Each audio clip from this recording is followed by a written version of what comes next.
Corona virus की वजह से दुनिया भर में करीब 2/3 विमान जमीन पर हैं। एयरपोर्ट हैंगर पर वे पड़े हुए हैं। अनुमान के मुताबिक दुनिया भर में 16,000 से ज्यादा विमान इस वक्त जमीन पर थमे हैं और ऐसे में विमान कंपनियों के लिए उनके उड़ान के समय का इंतजार करने के साथ उन्हें लायक बनाए रखना एक बड़ी जद्दोजहद।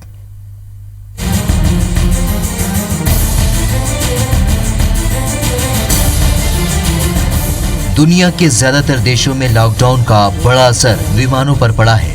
हवा से बात करने वाले ये आधुनिक मशीन फिलहाल जमीन पर लेटे हुए हैं। विमान कंपनियों के लिए अपने स्टाफ को संभालने के साथ ही जमीन पर खड़े विमानों को संभालने की चुनौती भी खड़ी है, क्योंकि अगर इन फ्लाइंग मशीन के इंजन में थोड़ी सी भी धूल और गंदगी जमा हुई तो इन्हें वापस आसमान में ले जाना खतरनाक हो सकता है।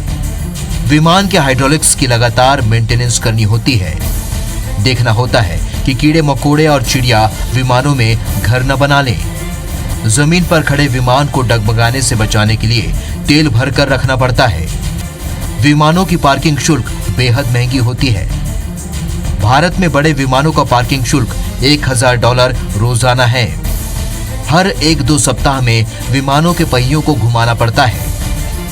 लैंडिंग गियर को जंग से बचाने के लिए उनमें हाइड्रोलिक फ्लूइड डालना पड़ता है।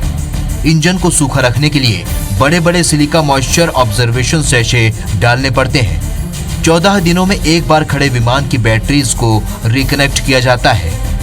नई दिल्ली जैसे बेहद व्यस्त एयरपोर्ट पर पार्किंग के अलग से इंतजाम नहीं है। ऐसे में हवाई पट्टी को ही एयरक्राफ्ट स्टोरेज में बदल दिया गया है। एयरक्राफ्ट विशेषज्ञों के मुताबिक विमान को किसी भी जगह या किसी भी मौसम में खड़े नहीं कर सकते। सूखे और गर्म जलवायु का होना जरूरी है। भारत में अभी सबसे ज्यादा 261 विमान इंडिगो के पास हैं। उसके बाद एयर इंडिया के 122, स्पाइस जेट के 116 और गो एयर के पास 57 एयरक्राफ्ट हैं। विमानन उद्योग पहले से ही संकट झेल रहा था। अब इनके लिए स्टोरेज की भी समस्या आ गई है। इंटरनेशनल एयर ट्रांसपोर्ट एसोसिएशन ने चेतावनी दी है कि विमानों का परिचालन नहीं हो पाने की वजह से दुनिया में 2.5 करोड़ लोगों की नौकरी सीधे सीधे खतरे में है।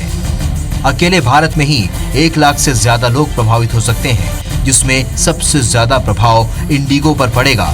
इंडिगो की रोजाना 1500 फ्लाइट है और कुल स्टाफ 28,000 है। गो एयर के भी रोजाना 300 उड़ानें और 5500 स्टाफ हैं। वहीं विस्तारा की रोजाना 200 उड़ानें और 4000 स्टाफ हैं। सभी देशों की सरकारें इस कोरोना वायरस के आफत से लड़ रही है। आम लोगों के साथ ही व्यापारिक गतिविधियों को भी वापस पटरी पर लाने के लिए अलग अलग राहत पैकेज के ऐलान किए जा रहे हैं। उम्मीद है कि जल्द सब कुछ ठीक होगा और हैंगर में पड़े ये आसमान के हीरो एक बार फिर हवा से बातें करेंगे।